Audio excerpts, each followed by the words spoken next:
పెళ్ళైనా పండగైనా వేడుక ఏదైనా పట్టుచీరల ప్రత్యేక వేదిక వారాహి సిల్క్స్.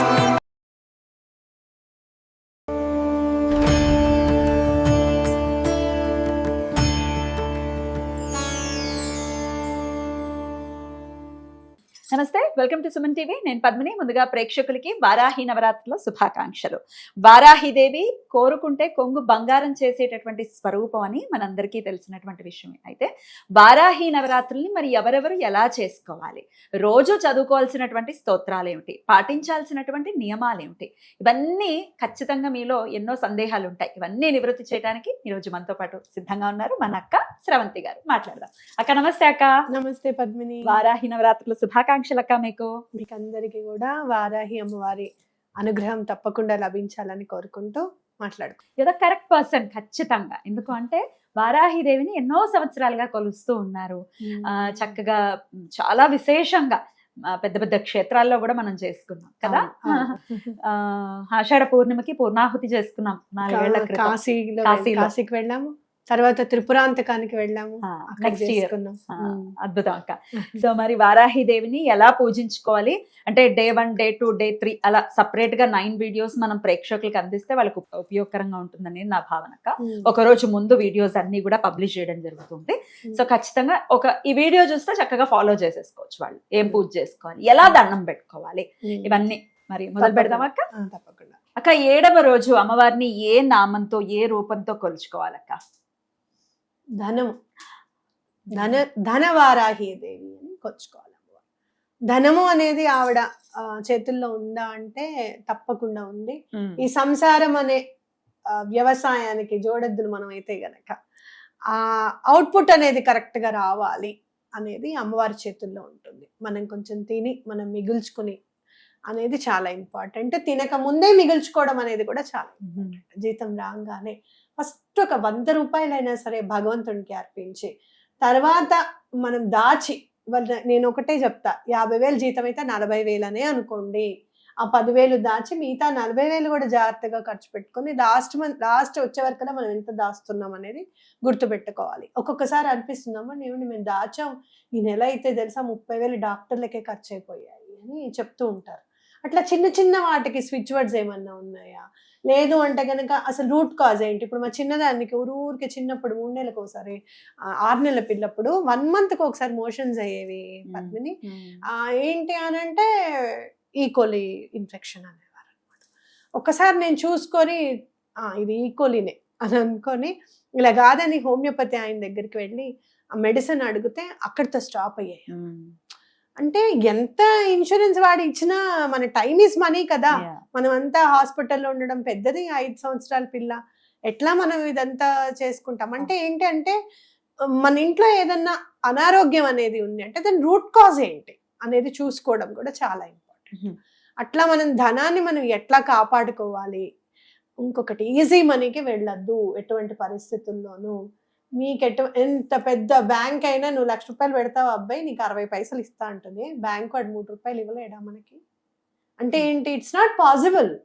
నువ్వు లోన్ తీసుకునే వాడికి మాక్సిమం 2%, ఇప్పుడు ఇంకా పెరిగింది 24% per annum, లేదంటే 18%, 14.5, అలానే పర్సనల్ లోన్స్ కూడా. అంటే ఏంటంటే నేను ఇంతకంటే బిజినెస్ చేయలేను, నీకు 60 పైసలు ఇచ్చి నేను పైన 30 పైసలు సంపాదించుకుంటాను అని పెద్ద బ్యాంకరే అనుకుంటున్నప్పుడు మనం ఎలా అనుకుంటాము? 3 రూపాయలు తీసేసుకుందాం, 5 రూపాయలు తీసేసుకుందామని. ఇలా ఈజీ మనీ జోలికి వెళ్ళకండి. ఎవరికైనా సహాయం చేసేటప్పుడు ఆశపడకండి.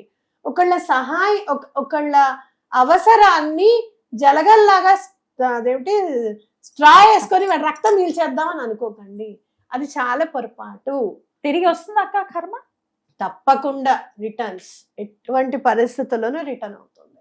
అయితే ఒకటి, మనకి ఇంకా వేరే ఆస్కారం లేదు అని అనుకున్నప్పుడు మాత్రమే చేయాల్సిన పని, అవతల వాడికి చాలా ఇంపార్టెంట్, పెళ్ళి ఉందండి, వాళ్ళకి వచ్చే డబ్బులు ఉన్నాయి మాకు చూపించారు అని అనుకున్నప్పుడు, మీకు నమ్మకం ఉన్నప్పుడు ₹1.5 వడ్డీకి ఇవ్వండి, తప్పు లేదు.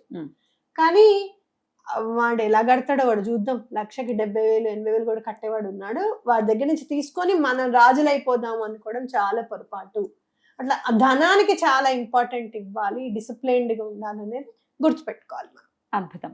సో ధనవారాహిని ఈ రోజు కొలుచుకుంటాం కాబట్టి మరి అమ్మవారిని ఏ నామంతో అంటే ద్వాదశ నామాలు కూడా చదివి వినిపిస్తూ ఉన్నారు కాబట్టి ద్వాదశ నామాలు అలాగే వారాహి కవచాన్ని ఒకసారి చదివి వినిపిస్తారు, చక్కగా వింటూ కూడా పూజ చేసుకోండి. అక్క చదువుతారా అక్క? తప్పకుండా చదువుతాను పద్మిని.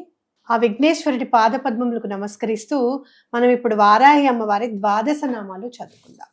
ఓం పంచమ్యై నమః, ఓం దండనాథాయై నమః, ఓం సంకేతాయై నమః, ఓం సమయేశ్వర్యై నమః, ఓం సమయ సంకేతాయై నమః, ఓం వారాహ్యై నమః, ఓం పోత్రిణ్యై నమః, ఓం శివాయై నమః, ఓం వార్తాళ్యై నమః, ఓం మహాసేనాయై నమః, ఓం ఆజ్ఞాచక్రేశ్వర్యై నమః, ఓం అరిగ్ధై నమః.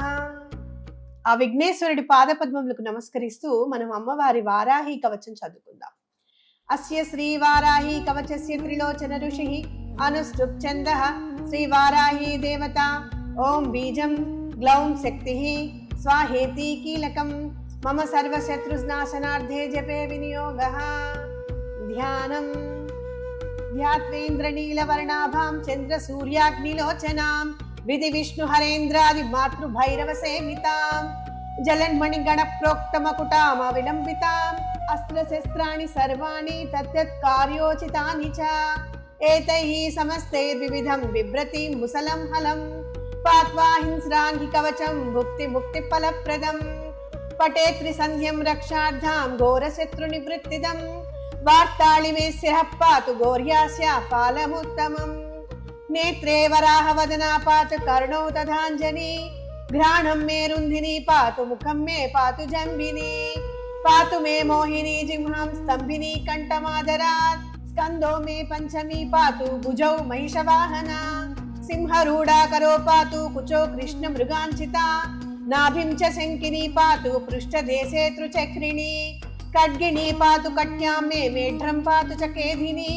गुदं मे क्रोतिनी पातु जगनं स्तम्भिनी तथा चण्डोर्चोर्मुयुग्मं जानुनी शत्रुमर्दिनी जङ्गाद्वयं भद्रकाली महाकाली च गुल्पयोः पादाद्यङ्गुलिपर्यन्तं पातु चोन्मत्तभैरवी सर्वाङ्गं मे सदा पातु कालसङ्कर्षणी तथा युक्तायुक्तस्थितं नित्यं सर्वपापात्यमुच्यते सर्वे समृद्ध्य संयुक्तं भक्तरक्षणतत्परं समस्तदेवता सर्वं सव्यं विष्णोः पुरार्धने सर्वशत्रुविनाशाय शूलिना निर्मितं पुरा सर्वभक्तजनाश्रित्य सर्वविद्वेषसंहतिः वाराही कवचं नित्यं त्रिसन्ध्यं यपटे नरः तथाविधं भूतगणान् स्पृशन्ति कदाचन आपदाः शत्रुचोरादि गृहदोषाश्च सम्भवाः माता पुत्रं यदा वत्सं धेनुपक्षेवलोचनं तथाङ्गमेव वाराही रक्षा रक्षाति सर्वदा. ఇది శ్రీ రుద్రయామల తంత్రే శ్రీ వారాహి కవచం. రుద్రయామల తంత్రం అంటే చాలా చాలా మహిమాన్వితమైనది అని వింటూ ఉంటాం. అద్భుతం. ఒక్కసారి చదువుకుంటే చాలు అక్క? ఒక్కసారి చదువుకుంటే చాలు. అమ్మవారి కవచం ఏంటంటే అన్ని విధాలుగా అసలు పంచభూతాలని కాదు, లేదు అంటే గనక శత్రువులు బయట అంతఃశత్రువులు, మనలో ఉన్న అంతఃశత్రువులు ఎలా ఉంటారు చెప్పు, ఎవరు అవునా కాదా? అలాంటి వాళ్ళని కాదు, ఏదైనా కానీ శత్రు సంహారం అనేది అమ్మవారు చేస్తారు. మనని కూడా చాలా అంటే చాలా మౌల్డ్ చేస్తారు. ఒక రకంగా చెప్పాలి అని అంటే మనం కూడా అంటే అమ్మవారి చేతిలో మనం కూడా శిల్పంగా తయారవుతాం అనేది ఖచ్చితంగా చెప్పుకోవచ్చు. 9 రోజులు పూజ చేసుకునే వాళ్ళు బ్రహ్మచర్యం పాటించాలా? తప్పకుండా పాటించాలి. బ్రహ్మచర్యం అనేది తప్పనిసరి. అలాగే తామసిక ఆహారం, నాన్ వెజ్ తినకూడదు, ఉల్లిపాయ తినకూడదు, వెల్లుల్లిపాయ తినకూడదు. ఒకవేళ మేము 9 రోజులు చేయలేకపోతున్నామండి, రకరకాల కారణాల రీత్యా, అది పీరియడ్స్ ఉన్నాయి, ఇట్లా రకరకాలు ఉన్నాయి అనుకోండి, 3 రోజులు 5 రోజులు చేసుకోవచ్చా? ఎన్ని రోజులు చేస్తే అంత ఫలితం ఇస్తుంది అమ్మ. 3 రోజులు చేసిన తర్వాత అనుకోకుండా మీకు ఏమైనా అడ్డొచ్చింది అనుకోండి, తిట్టుకోకండి. అంటే అసలు ఏమీ చేయకుండా నువ్వు పక్కన కూర్చుని కూడా నన్ను పూజించవచ్చు అనేంత అమ్మవారు ఇచ్చింది అని ఖచ్చితంగా నమ్మండి. తప్పకుండా మంచి జరుగుతుంది. అద్భుతం. మొదటి రోజు స్వప్న వారాహిగా అమ్మవారిని కొలవాలి అని చెప్తున్నారు కాబట్టి మొదటి రోజున ఖచ్చితంగా అమ్మవారి ఆరాధన చేసుకుని ఆ తల్లి యొక్క కృపకి మీరు పాత్రలు అవ్వాలని మనస్ఫూర్తిగా కోరుకుంటూ, మరి రెండవ రోజు అమ్మవారిని ఎలా పూజించుకోవాలి అనేది నెక్స్ట్ వీడియోలో రేపటి వీడియోలో తెలుసుకుందాం ఏ నామంతో కొలవాలి అనేది. చాలా అద్భుతంగా మాకు వివరించారక్క, కృతజ్ఞతలు. నమస్తే అక్క. నమస్తే.